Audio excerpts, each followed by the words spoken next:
All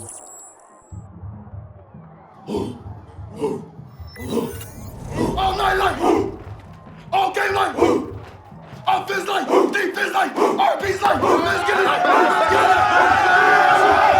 Hey, listen up. Hey, we're going lights out tonight. Get it up. Eagles on 3. 1, 2, 3, Eagles!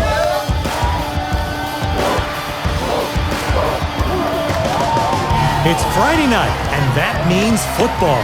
Ted Robinson bringing you tonight's rivalry game between the Mount Pleasant Eagles and the Springfield Ravens, a win crucial for either team's chances to make the playoffs.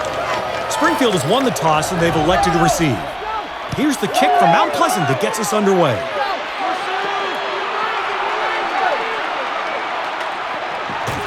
And he's forced out of bounds at the 25-yard line.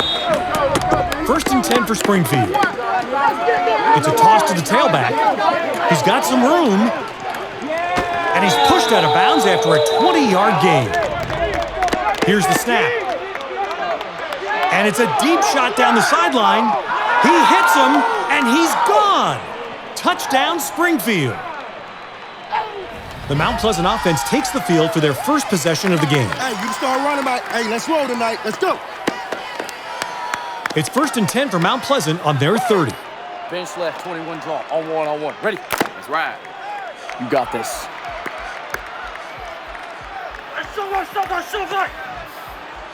Check. Blue, one loud, Here's the snap. It's a handoff. Ooh, the running back takes a big hit, and he's stopped behind the line for a loss. Oh, he's very slow getting up. Let's hope he's okay. Hey, come on, man. Let's go. You good? Hey, you all right?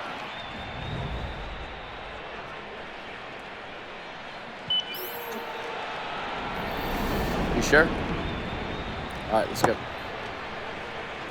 Looks like the running back is staying in the game. Big defensive stop by Mount Pleasant with 5 minutes left in the third. Springfield will punt. Here's the kick. Wow, the ball bounces right off his helmet, and Springfield recovers. What's wrong with you? Come on! Looks like his teammates aren't too happy with him after that. Twins right, 75 past Kensaw, on one. Ready? Springfield leads by 4 with just seconds left. Last chance for Mount Pleasant. They can win it here on 4th and goal. Check one! The quarterback spots the defense and makes a check. Here's the snap. Pressure coming. It's a missed block by the running back. The quarterback sacked, and there's the fumble. And Springfield appears to have recovered the ball.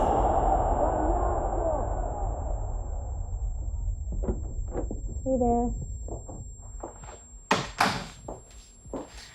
So, you've had a concussion, but we're on your team to get you better. Now, it sounds like you may have had more than one concussion in the same game, which could be serious. So you won't be able to play until we see your condition improve, which could be the entire season, but we have a great game plan with strategies to get you back in the game the fastest. Okay? All right, we'll see you at your follow-up appointment.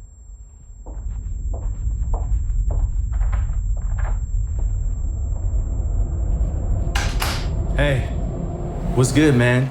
My name is Bryce, but my guys call me B-Love. Don't stress.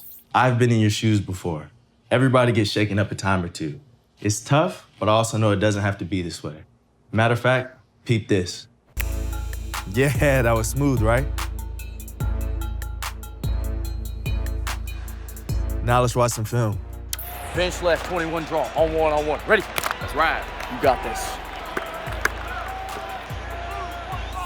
This is you, right? Ooh, that looked bad. I bet you were wondering if you should get checked out. I get it. We tell ourselves it's nothing so we can stay on the field.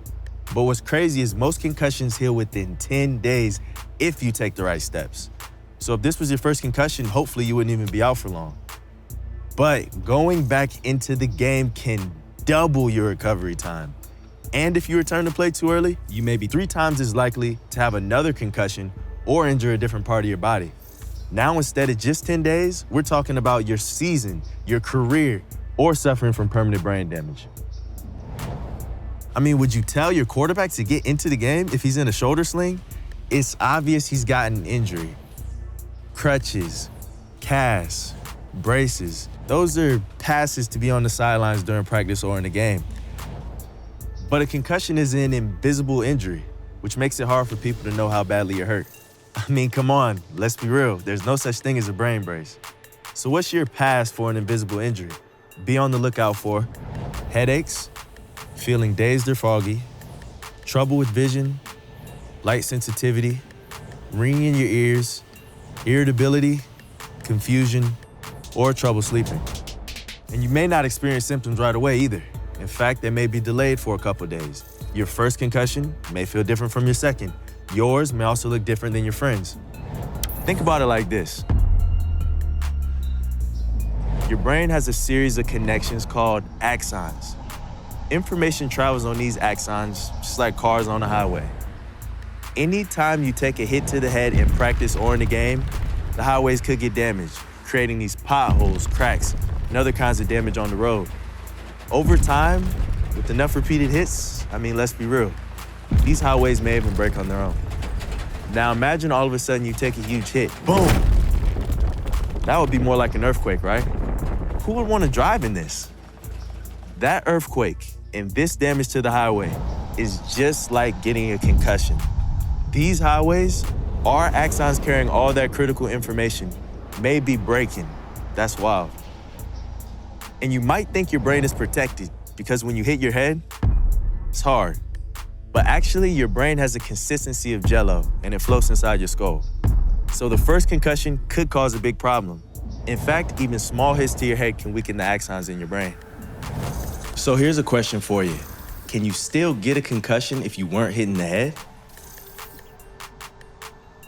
Absolutely you can. In fact, many concussions happen like this.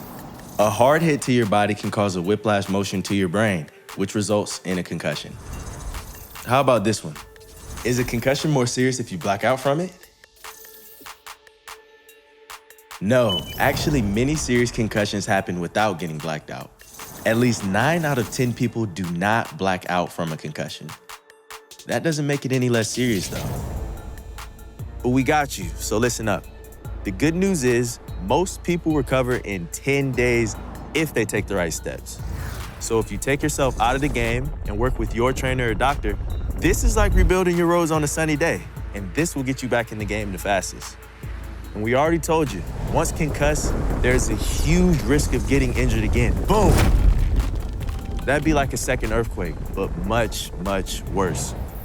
This means missing practices, games, and even the season, and none of us would want that. As athletes, we're often dealing with injuries like these. Some are more serious than others. Where do you think concussions would go? Are they less serious than, say, a dislocated finger, or more serious like an ACL tear? When we asked athletes, some said it could go here, or others say here. Turns out, both of these can be correct. This is the concussion contradiction. On one hand, if you report a concussion early and get treated properly, it doesn't need to be a serious injury. But if you continue to play without reporting and being treated properly, this simple injury can become serious. Think about it. You can replace your knee, your lungs, even your heart, but there's no way to replace your brain. A lot of players go back into the game because they think a helmet will protect them. But a helmet protects your skull from breaking. It does not prevent a concussion.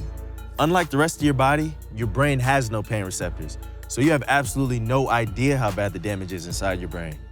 As a competitor, I used to think going back into the game was the best option. But playing with an injury just hurts me and my team, and that's just dumb ball. So you decided to stay in the game. Let's see how that ended up. When you get a concussion, you don't always see right. I mean, come on. How could you possibly catch that punt? Check one, check! You thought you had that block, didn't you? But when you get a concussion, your balance and vision are off, and it's hard to focus. My guys think about it like this. If you're injured from your neck up, you need to step out and get checked out. Matter of fact, peep this.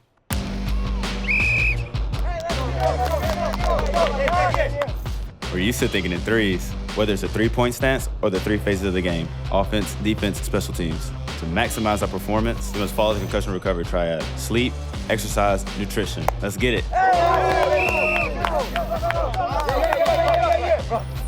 Improving sleep quality is key. That means no late nights and no long naps during the day. You have to get your rest, and you have to go to sleep about the same time every day. Hey, it's like sports. All the little things matter, right?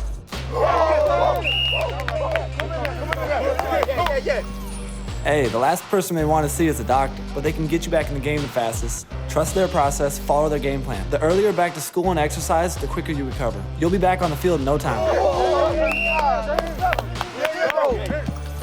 Just like any injury, your body needs fuel to recover quickly. So stay hydrated, eat regularly, and snack throughout the day. Remember that highway example? Think of this as extra supplies to rebuild after an earthquake. We gotta look out for each other. Maybe you'll never get a concussion yourself, but there's a chance one of your teammates will. I've seen that happen to my guys. If you see your guys get shaken up, speak up. Have your teammates back. Tell a trainer, a coach, somebody you can trust. Your friend needs you, and your silence hurts more than it helps. For this is the law of the jungle. For the strength of the pack is the wolf, and the strength of the wolf is the pack.